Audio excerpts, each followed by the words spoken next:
Bismillah mon in Pulaar English. You're welcome in Pulaar English.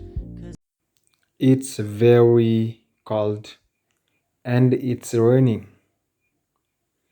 Ina ɓuuɓi no feewi, kadi ina toɓa.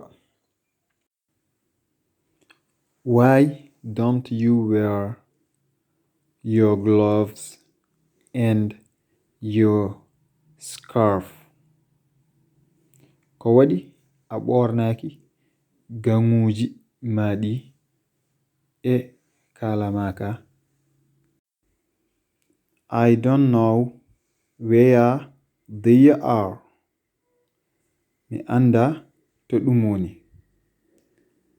I think I lost them.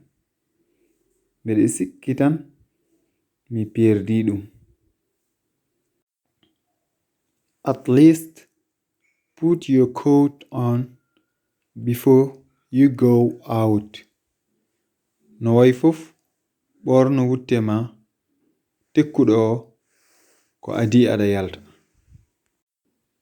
I'm so cold. Mbeɗe janga no feewi. I think it's going to snow. Cikkumi fay ko e tobde glass.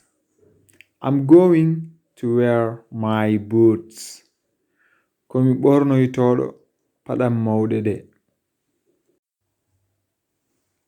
Don't forget your heart. Woto njejjitee kufuna ma o.